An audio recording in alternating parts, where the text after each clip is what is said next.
Hi, this is the voice of Heidie Calero with another interesting economic capsule on the Puerto Rico economy. This time we are going to talk about the trends in housing in the island. Don't forget, those of you who want to receive news and notifications of new economic capsules, to tune in and subscribe to YouTube under the voice of Heidie Calero. The most important decision after marriage or divorce is really where you're going to buy a house.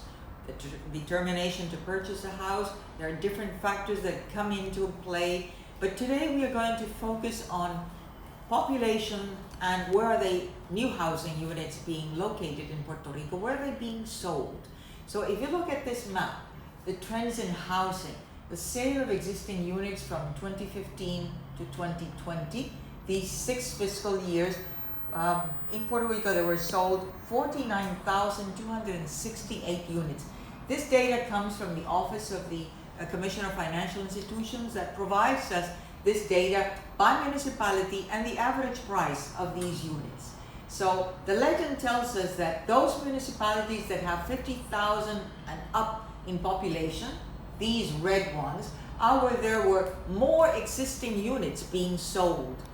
The following blue are located are the ones with 35,000 to a little bit less than 50,000, again located in the coast all over Puerto Rico.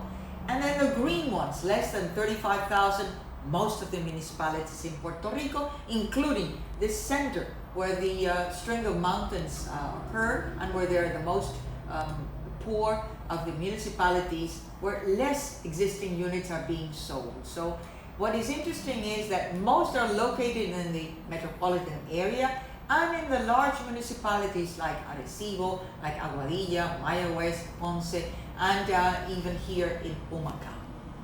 Let's look at then the trend from another angle in terms of the new housing units.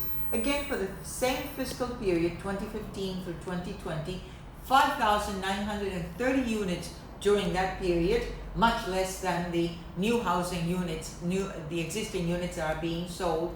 And this time we wanted to find out where most of the new housing units concentrated and were being sold.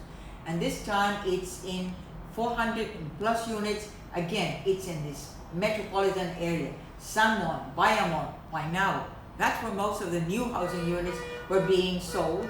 Then the blue segment is the ones where 200 to 400 units were sold. Again, some of them again close to the metropolitan area, Caguas, the suburban, Ponce close by, again in the western part of the island where Cabo Rojo is, and here in Humacao. Notice then where less than 100 more or less units were being sold, which is the green segment. Very many municipalities in Puerto Rico, most of them either in the coast or in the middle of the mountains. And notice these 3 municipalities where no new housing units were sold: Naranjito, Utuado, and Las Marias, right in the middle of Puerto Rico. These are municipalities which are poor and which are really in the mountains, in the mountain areas.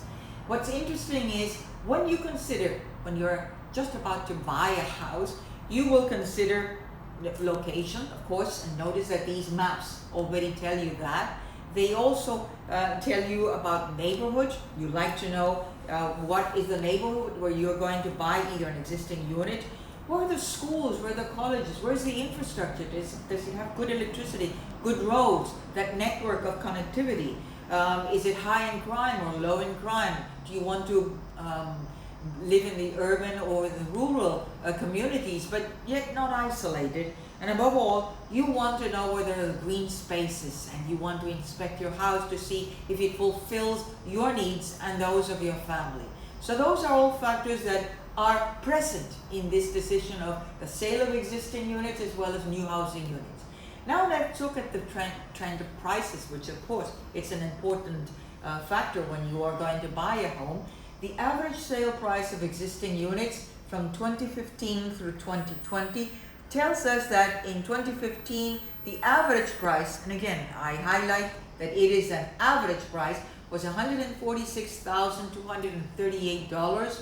Notice that it started declining and continued declining through 2018. That's the fiscal year when Hurricane Maria hit Puerto Rico. Then a recovery in these prices in 2019 and also in 2020 with an average price of $149,435 per sale of existing units. Now let's look at the average sale price of new housing units. Again, the same period, in 2015, it was $199,187. Usually new housing units are higher in price than the existing units, but notice that it also felt the same trend in terms of a decline. And again, 2018, it went down to $166,358, a recovery by 2019 to $201,204, and a slight decline in 2020 to $193,000 and $180. Again, the impact of COVID-19 cannot be underestimated. Puerto Rico has still a great need of housing, but it's still the biggest danger is population. Population is a risk because there isn't either the fertility rate is below the replacement because of mortality rate. This age of the millennials, I'm not saying that you have 5 or 6 children, but there must be a replacement of those who die because millennials, you are going to age too. You need people who enter the labor force and that will also pay for your social security so that you too can enjoy it when you are in this golden age. So think about that before you decide, I am not going to have any children and I'm going to live forever. If that is your thinking, think again. If you're going to live forever, you will need also the resources to do it. So start planning, strategic planning, financial planning, and above all, think of that replacement fertility rate that we need for Puerto Rico. Until our next capsule, stay safe. Thank you.